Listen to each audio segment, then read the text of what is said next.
If you don't learn to make money in your sleep, you'll die working. It's not as hard as you think. By the end of this video, you'll have the tools you need to start making money in your sleep starting tomorrow. Let's talk about today. You just had a moment somewhere between your third ramen packet of the week and desperately refreshing your bank app, like it might give you a different answer. When you realized something has gone terribly wrong with your financial life. And before you assume this video is going to tell you to cut your Starbucks, it's not. I respect you too much for that. I'm going to tell you what the personal finance industry gets completely wrong. They'll tell you the magic number is $1 million, or that 6 figures will finally make you feel like you figured it out. They sell you vision boards, compound interest calculators, and the vague promise that if you just believe hard enough, wealth will find you. If you're looking for the sexy answer, you're watching the wrong video. There's a specific, boring, unsexy number that actually changes everything, and the personal finance industry doesn't want you to know it. That number is $20,000. I'm Jordan. I've spent an embarrassing amount of my life studying why some people seem to build wealth almost accidentally, while others work just as hard and somehow end up further behind every year. If that tension irritates you the way it irritates me, subscribe. We're going to figure this out together. Now, first you need to understand your brain, because what happens to your brain when you're broke is genuinely fascinating and kind of horrifying. Remember this, a broke brain is not a broken brain. When you have no financial cushion, your brain enters what researchers call a scarcity mindset, and the effects are wild. Studies out of Princeton found that financial stress consumes so much cognitive bandwidth that it functionally drops your effective IQ by about 13 points. That's roughly equivalent to going a full night without sleep every single day. So you're not bad with money. You might just be operating with the mental equivalent of being perpetually exhausted while people tell you to think strategically about your future. So it's not broken, just broke, and therefore tired. This makes you an expert at hostage negotiation. Every financial decision becomes a hostage negotiation. Do I buy groceries or make my car payment? Do I take this job I hate because it starts Monday, or wait for something better and risk not eating? Your brain isn't focused on growth. It's focused on keeping you fed so you don't get hangry and lose it on your boss again.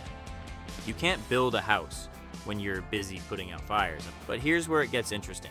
$2,000 in emergency savings increases financial well-being by 21%. Not $1 million, not 6 figures. $2,000 and your brain starts functioning like a different person. Those IQ points start rising, but that's just the beginning. When that cushion grows to around $20,000, roughly 3 to 6 months of expenses for most people, something entirely different happens. Some call this unfair. Let's do the math.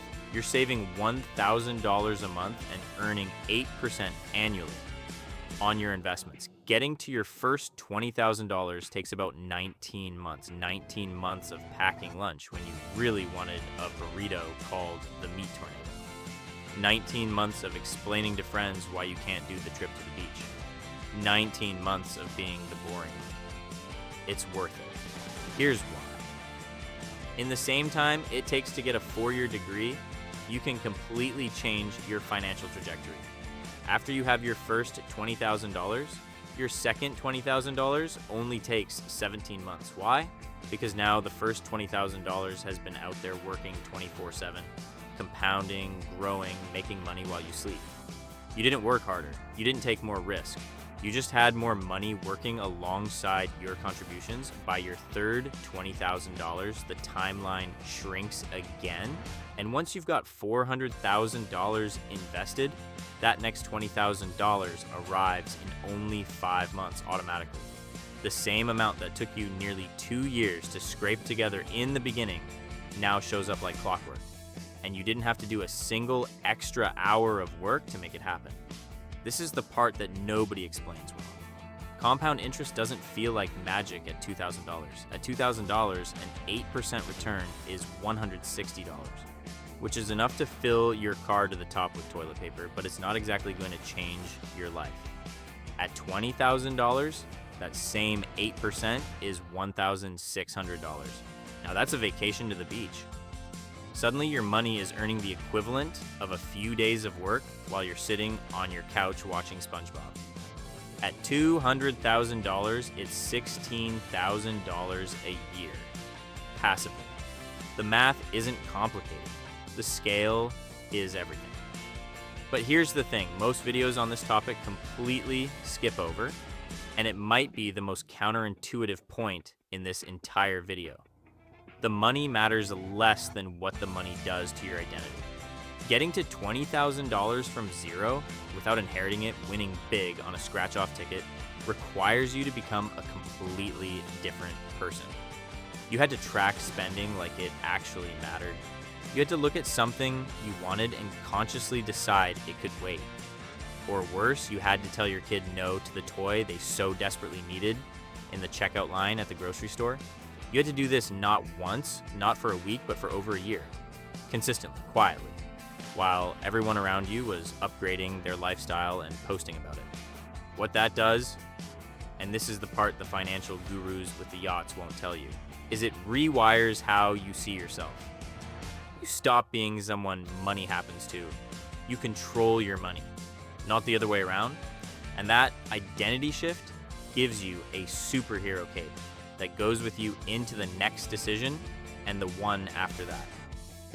Speaking of superheroes, here's the other thing $20,000 does. It changes your career in ways that have nothing to do with investing. When you're broke, your employer thinks they are the superhero with all the leverage. You need next Friday's paycheck more than they need you, and on some level, both of you know it. You don't ask for the raise. You don't push back on the unreasonable deadline. You don't take the interview at the company paying 30% more, because what if your boss finds out and fires you before you can land another job? You're negotiating from a position of quiet desperation, and everyone on the other side of the table can smell it like a fart in a spacesuit. $20,000 gives you what I'd call exit velocity. You could walk out tomorrow and survive for months while you found something better. You may not, but the fact that you could, and that you know you could, changes your entire posture. Suddenly, you're negotiating from a position of options rather than need. You ask for the raise. You push back on the bad idea in the meeting. You take the interview. And here's the delicious irony. Most of the time, you don't even have to use it. Just having exit velocity makes you more confident, more assertive, and more attractive to the exact employers who pay better. The money you save to survive a job loss might be the thing that prevents you from ever losing your job. Just like Paul Revere, I must give you this warning, and this is serious. A lot of people hit $20,000, feel that psychological shift, and immediately light it on fire. They've been disciplined for 19 months, they've denied themselves things, and they fall back on the old treat yourself mentality. The savings account becomes a down payment on a car you don't need, a vacation you'll barely remember, or a custom Batman costume you only wear once before hanging it on the treadmill. Do not do this.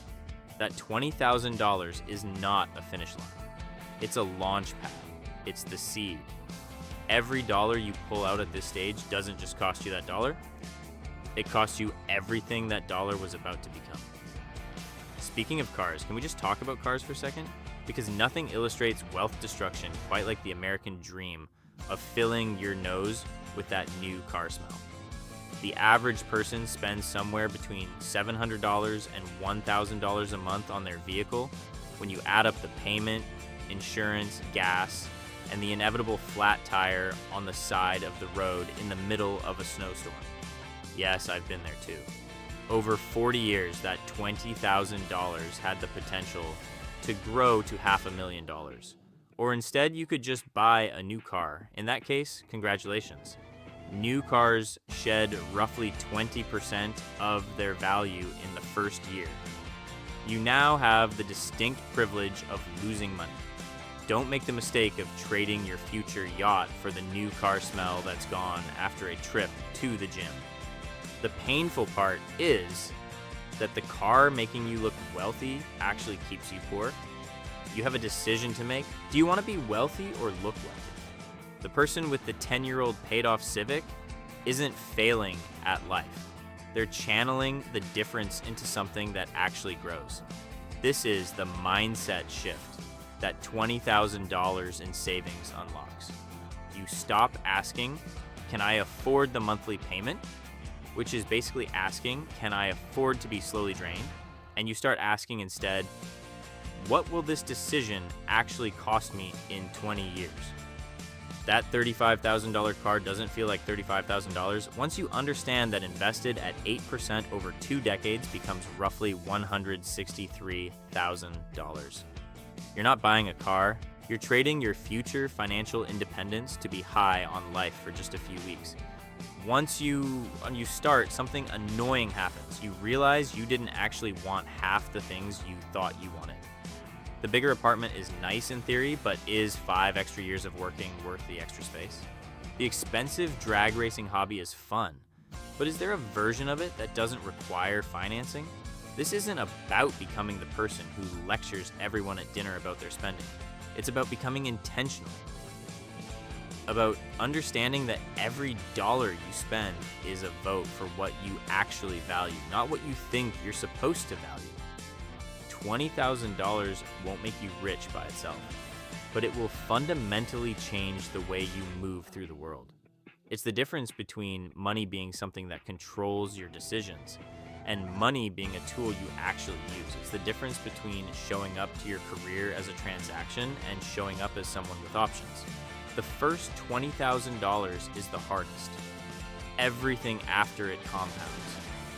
The money, the confidence, the opportunities, and the clarity about what actually matters. The best time to start building it was 5 years ago. The second best time is right now. Don't fall victim to the system, which is perfectly designed to keep you spending, anxious, and employed.